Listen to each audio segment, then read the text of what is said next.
সংসারকে সুন্দর করে সাজিয়ে গুছিয়ে রাখার নামই হচ্ছে গৃহিণী। একটা গৃহিণী পারে সংসারকে সুন্দর করে আগলে গুছিয়ে রাখতে।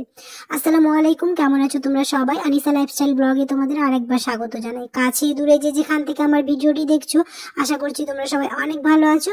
আলহামদুলিল্লাহ, আমরাও অনেক ভালো আছি। এখন তো বাড়িতে কাজ চলছে, কম বেশি সবাই জানো যারা আমার ভিডিওগুলো দেখছো। তো কাজের সাথে সাথে ভিডিওগুলো একটুখানি লেট হচ্ছে আসতে। আর বাড়ি যেমন অগোছালো হয়ে আছে, বাড়ির সাথে সাথে ভিডিওগুলো কেমন যেন অগোছালো হয়ে আসছে। খুব তাড়াতাড়ি নতুন নতুন ভিডিও আসবে ইনশাআল্লাহ। তো এখন কাজ কতটুকু হয়েছে ভিডিও শুরু করার আগে দেখিয়ে দিই। তো ভেতরে সানমাইকাগুলো বসানো হয়ে গেছে, আর আজ ইলেকট্রিক কাজ হবে। ওই উপরে সিলিংটা লাগানো হবে, বাল্বগুলো লাগানো হবে। উপরে সিলিংটা কি কি করা হবে পরের ভিডিওতে অবশ্যই শেয়ার করব। তো এখনো যেহেতু কাজে আসেনি, তো ভাবলাম একটুখানি দেখিয়ে দিই কতটুকু কাজ হয়েছে। আজ আর বেশি দেরি করলে চলবে না, তাই ঝটপট করে দেখিয়ে দিলাম কতটুকু কাজ হয়েছে। বাকি যা হবে সমস্ত কিছুই তোমাদের সাথে আপডেট দিতে থাকবো। আজ একটুখানি তাড়াহুড়ো করছি, কারণ বিরিয়ানি বানাবো। অনেকদিন থেকে বেশ বিরিয়ানি খাওয়ার ইচ্ছে ছিল, আর এখন যেহেতু মিস্ত্রিগুলোও আছে তো ভাবলাম সবারই খাওয়া হয়ে যাবে। তাই একটুখানি তাড়াহুড়ো করছি, কারণ সকালে উঠে কাজ করতে করতে অনেকটাই বেলা হয়ে গেছে। তো এখন উপরে চলে এসেছি, উপরে এখানে মশলাগুলো সব রেডি করছি। নিয়েছি একটুখানি লবঙ্গ, গোলমরিচ, এলাচ, দারচিনি, শাহি জিরা, জায়ত্রী আর তেজপাতা নিয়েছি। চিকেনটাকেও ভালো করে ধুয়ে নিয়েছি, আলুটাকে সেদ্ধ করে নিয়েছি। সেটা আর দেখানো হয়নি, শুধু ভাজতে বাকি আছে। তো এখন একটুখানি ঠান্ডা করতে দিয়ে দিলাম।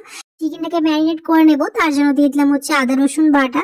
ওইদিকে জলটাও বসিয়ে দিয়েছি। তো আগে মশলাগুলো দিয়ে দিই, তারপর চিকেনগুলো ম্যারিনেট করব। তো এখানে মশলাগুলো দেওয়ার পরে দিয়ে দিলাম হচ্ছে নুন। এবার জলটা ফুটতে থাকুক, আর মাটির উনুনে রান্না হবে। তো প্রথমে ভেবেছিলাম যে চিকেনটাকে ম্যারিনেট করে নেবো, তো ভাবলাম ওইদিকে জলটা ফুটতে থাকুক, তারপরে চিকেনটাকে ম্যারিনেট করব। তার জন্য আবার আসলাম। তো একটুখানি আদা রসুন বাটা, সব গুঁড়ো মশলা যেমন নুন, হলুদ, লঙ্কা গুঁড়ো, ধনে গুঁড়ো, জিরে গুঁড়ো, একটুখানি বিরিয়ানি মশলা, কেওড়া জল, গোলাপ জল, আর দিয়ে দিব হচ্ছে টক দই দিয়ে খুব ভালো করে চিকেনটাকে ম্যারিনেট করে নেবো। টক দই না থাকলে তোমরা লেবু দিয়ে দিতে পারো। তো এখন চিকেনটাকে ম্যারিনেট করে প্রায় কিছুক্ষণ রেখে দেবো। এদিকে চিকেনটা ম্যারিনেট করতে করতে ওইদিকে জলটা ফুটে এসছে, আর চালটা প্রায় আধা ঘন্টা আগে ভিজিয়ে রেখেছিলাম, চালটাও দিয়ে দিলাম। একটুখানি তাড়াহুড়ো করছি যেহেতু সময় খুবই কম। আর চালের মধ্যে দিয়ে দেবো হচ্ছে একটুখানি সাদা তেল আর ভিনিগার দিয়ে দিলে চালটা খুব ঝরঝরে হবে। তো এদিকে রাইসটা হয়ে গেছে, আর খুব ঝরঝরে হয়েছে। এদিকে আলুটাও ভাজতে বসিয়ে দিয়েছি। আলুটা ভাজা হয়ে গেলে তারপরে পেঁয়াজ বেরেস্তাটা করে নেব। আর সব পুরো রান্নাটাই আজ মাটির উনুনেই হবে। আর মাটির উনুনে রান্নার স্বাদ আমরা কম বেশি সবাই জানি কতটা ভালো হয়। তো আজ পুরো রান্নাটাই মাটির উনুনেই হবে। তো আলুগুলো ভাজা হয়ে গেছে, এবার পেঁয়াজ বেরেস্তাটা করে নেব। পেঁয়াজ বেরেস্তা হয়ে গেলে ওই কড়াইয়ে চিকেনটাকে রান্না করে নেব। আর ওইদিকে ভাতটা যেহেতু হয়ে গেছে অনেকক্ষণ আগেই, প্রায় সবকিছু হয়ে গেল, চিকেনটা রান্না হয়ে গেলেই দমে বসিয়ে দেবো। এদিকে চিকেনটা হতে থাকুক, ওইদিকে গ্যাসে পাঁপড়টা ভেজে নেব। মাঝখানে এই ছোট ছোট কাজগুলো যদি করে রাখি তো অনেকটা এগিয়ে যায়। তো পাঁপড়টা গ্যাসের উনুনে ভেজে নিলাম। আর এই কাজগুলো আগে করে রেখে দিচ্ছি, কারণ সময় খুবই কম, আবার ওদের খেতেও দিতে হবে। তাই একটুখানি মিলিয়ে মিশিয়ে কাজগুলো করতে হচ্ছে যাতে খুব তাড়াতাড়ি হয়ে যায়। তো পাঁপড়গুলো আমার ভাজা হয়ে গেল, আর এইদিকে চিকেনটাও প্রায় হয়ে এসছে। একটুখানি জল শুকিয়ে গেলে চিকেনটা হয়ে যাবে, নামিয়ে নেব, তারপরে দমে বসিয়ে দেবো। পুরো বাড়ি এত ধুলো, মানে বলে বোঝানো যাবে না। বাড়িঘর পরিষ্কার পরিচ্ছন্ন থাকলে মনটাও ভালো থাকে। কেমন যেন এখন অগোছালো সবকিছুই মনে হচ্ছে। যেমন বাড়িঘর অগোছালো আছে, তো মনে হচ্ছে সবকিছুই অগোছালো আছে, কিন্তু কিছু করার নেই। আরো প্রায় 10 দিনের মতো আরো লাগবে। তো হয়ে যাক, ওইভাবেই চলছে। তো এখন দমে বসিয়ে নিব। প্রথমে তো বলেছিল 15 দিনের মধ্যে কাজ হয়ে যাবে, কিন্তু প্রায় এখন 1 মাস হতে চললো, আর কাজ অনেকটাই বাকি আছে। তার উপরে আবার ওয়াশ বেসিন করারও ইচ্ছা আছে, ওটা হলে তো আরো কিছুদিন সময় লাগবে। তার উপর কয়েকদিন পরেই তো রোজা। তো রোজার আগে সমস্ত কাজ করে নিতে হবে, কারণ বাড়িঘর আবার পরিষ্কার করতে হবে, কারণ রোজা থেকে তো আর এসব করা যাবে না। তাই রোজার আগে আগে সমস্ত কাজ শেষ করার চেষ্টা আছে। দেখি কি হয়, বাকি সমস্ত কিছু শেয়ার করব।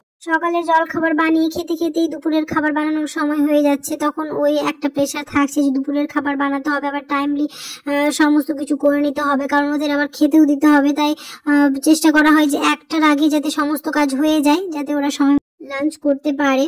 রান্নার পাশাপাশি আর বাকি কাজগুলো তো আছে, রান্নার ফাঁকে ফাঁকে অনেকগুলোই কাজ করে নিতে হচ্ছে। এটা আমরা কম বেশি মেয়েরা সবাই জানি। রান্নার পাশাপাশিও সংসারের অনেক কাজ থাকে, কাপড় কাচা বলো, বাসন মাজা। আর এত বাসন হচ্ছে প্রায় 3-4 বার একটু একটু করে জমা হলেই মেজে নিই, কারণ অনেকগুলো একসাথে হয়ে গেলে ভালো লাগে না। তাই চেষ্টা করি কয়েকটা বাসন হলে এরকম মেজে নেওয়ার। গল্প করতে করতে সাজানো হয়ে গেল। তো প্রত্যেকটা লেয়ার একই রকম করেই সাজানো হলো, শুধু উপরে একটুখানি ফুড কালার দেওয়া হবে, তাহলে দেখতে ভালো লাগবে। তো প্রায় হয়ে গেল, উপরে শুধু একটুখানি নিচে যা দিয়েছি সব কিছুই সেম, ওই ঘি, একটুখানি বিরিয়ানি মশলা, কেওড়া জল, গোলাপ জল, পেঁয়াজ বেরেস্তা, আলু, একটুখানি চিকেন আর যে গ্রেভিটা থাকবে সেটা, আর উপরে একটুখানি ঘি আর ফুড কালারটা দিয়ে দেবো। চট জলদি এটা এবার দমে দিয়ে দিই, কারণ হাতে একটু সময় নেই, লাঞ্চের সময় হয়ে আসছে। এবার রায়তা বানাতে হবে, আর পাঁপড়টা আগে ভেজে নিয়েছি, তো একটা কাজ এগিয়ে রেখেছি, আর শসাটাও কেটে নিই, স্যালাড বানাতে হবে। আর খাওয়ার সময় হয়ে গেছিল, আর এত তাড়াহুড়ো করে রায়তাটা বানিয়েছি, মানে কি জিনিস আগে দেবো তখন তাড়াহুড়োতে কিছুই মনে নেই। তার জন্য রান্নার মাঝে মাঝে এই কাজগুলো করে দিলে আজ এতটা তাড়াহুড়ো করতে হতো না, কিন্তু আর করা হয়নি। পাঁপড়টা ভেজে রেখেছিলাম, তো অনেকটাই কাজ এগিয়ে রেখেছিলাম। যদি শসাটাও কেটে রাখতাম তাহলে অনেকটাই কাজ এগিয়ে থাকতো। তো খুবই সিম্পল ভাবে বানানোর চেষ্টা করেছি, একটুখানি শসা, গাজর, পেঁয়াজ, টমেটো আর ভাজা মশলা, একটুখানি চিনি, নুন এসব দিয়ে করেছি, যেমন রায়তা বানাই। আর খুব তাড়াহুড়ো করেই বানিয়েছিলাম। এই রায়তাটা দুর্দান্ত হয় খেতে, বিরিয়ানি হলে রায়তা বানিয়ে থাকি, আর আমার হাতের এই রায়তাটা সবাই খুব পছন্দ করে, খুব ভালো খায়, তাই একটুখানি বেশি করে বানানোর চেষ্টা করেছি। তার জন্য অনেকগুলো পেঁয়াজ কেটে নিচ্ছি, একটুখানি শসাটাও বেশি করেই কেটেছি, তো একটুখানি সবাই মিলে খাবো বেশি করে। যেহেতু বিরিয়ানি হলেও আর এমনি ইচ্ছে হলেও রায়তাটা বানিয়ে ফেলি, কারণ সবাই খুব ভালো খায় এই রায়তাটা বাড়িতে। শুধু কাটাকুটিতে একটুখানি সময়টা লাগে, তারপরে তো সবকিছু একসাথে মিক্স করে দিলে আমাদের রায়তা রেডি হয়ে যাবে। তো কাটাকুটি করতে যতটুকু টাইম লাগে, এই কাটাকুটি করতে করতে মিস্ত্রিগুলো চলে এসেছিল, ওদেরকে বসিয়ে বললাম যে একটুখানি আর লাগবে, প্রায় 2 মিনিটের মতো, ব্যাস হয়ে যাবে। তো ওইদিকে সমস্ত কিছু কাটাকুটি হয়ে গেছে। একটা বাটিতে নিয়ে নিলাম হচ্ছে দই, যেহেতু বেশি করে করব, তো আমি এখানে 1 প্যাকেট পুরো দই নিয়েছি, আর একটুখানি আর একটা প্যাকেটের ছিল সেটুকু নিয়েছি, মানে 1.5 প্যাকেট নিয়েছি। এবার দিয়ে দিব হচ্ছে সাধারণ নুন, একটুখানি দিয়ে দিলাম বিট নুন, বিট নুন দিলে টেস্টটা খুব ভালো হয়। আর মাঝখানে আমি একটুখানি চিনিটা গুঁড়ো করে নিয়েছিলাম, চিনি গুঁড়ো দিয়ে দিলাম, এখানে স্বাদ অনুযায়ী চিনি গুঁড়ো দিয়ে দেবো। আর দিয়ে এবার খুব ভালো করে একটা হুইস্ক দিয়ে ভালো করে মিক্স করে নেব। চিনি গুঁড়ো দেওয়ার কারণ হচ্ছে খুব তাড়াতাড়ি এটা মিক্স হয়ে যায়, আর গোটা চিনি দিলে একটুখানি লেট হয়, তার জন্য ওটা খুব ভালো করে মিক্স করা হয়ে গেছে। এবার দিয়ে দিব শসা, টমেটো, গাজর যেগুলো কেটে রেখেছিলাম সেগুলো দিয়ে দেব। আর একটুখানি ছোট ছোট করে কেটে রাখার চেষ্টা করেছি, তাহলে মুখে পড়লে ভালো লাগবে, কারণ বড় বড় থাকলে বেশি ভালো লাগে না রায়তা খেতে। আর গাজরটা আগে থেকেই মানে গ্রেট করা ছিল, তো ওটাও একটুখানি দিয়ে দিলাম, একটুখানি লঙ্কা, ধনে পাতা, আর আমাদের গাছেরই ধনে পাতা একটুখানি নিয়ে আসলাম, তো ভালোই হবে, নিজের গাছের ধনে পাতা দিয়ে রায়তা খাবো, ভালো লাগবে, বাজারে কেনা নয়। একটু দিয়ে দিব হচ্ছে চাট মশলা, আর দিয়ে দিব হচ্ছে একটু ভাজা মশলা, ভাজা জিরে গুঁড়ো একটুখানি দিয়ে দেবো, দিয়ে খুব ভালো করে মিশিয়ে নেবো। আর তাড়াহুড়োতে কাশ্মীরি মরিচের গুঁড়ো দিতেই ভুলে গিয়েছিলাম, সবকিছু মিক্স করার পরে আবার মনে পড়লো, তখন অ্যাড করেছি হচ্ছে একটুখানি কাশ্মীরি মরিচের গুঁড়ো, তাহলে কালারটা খুব ভালো আসবে। আর ওইদিকে স্যালাডও রেডি হয়ে গেছে। তো এখানে কি কি হয়েছে আজ দেখিয়ে দিয়ে, আছে হচ্ছে স্যালাড, পাঁপড়, রায়তা, আর আছে হচ্ছে এগ চিকেন বিরিয়ানি।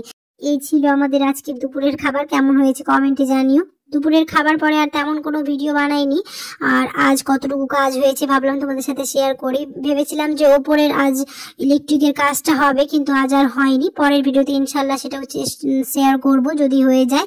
আর শুধু ওপরের প্লাইগুলোই লাগানো হয়েছে, তো ভাবলাম তোমাদের দেখিয়ে দিই।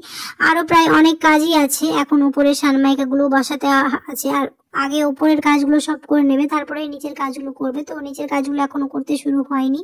আজকে ভিডিওটা আর বেশি বড় করছি না, এখানে শেষ করে দিচ্ছি। আশা করছি তোমাদের ভালো লেগেছে। যদি ভালো লেগে থাকে তাহলে অবশ্যই একটা লাইক করে দিও, কমেন্টে জানাতে ভুলো না। আর এখনো আমার চ্যানেলটিকে সাবস্ক্রাইব না করে থাকলে সাবস্ক্রাইব করে দিও, আর অনেক ভালো ভালো কমেন্ট করো, তাহলে আমার খুব ভালো লাগবে। মনে হবে যে হ্যাঁ তোমরা আমার ভিডিও দেখছো। দেখা হবে খুব তাড়াতাড়ি পরে এক নতুন ভিডিওতে। সবাই খুব ভালো থাকবে। আল্লাহ হাফেজ।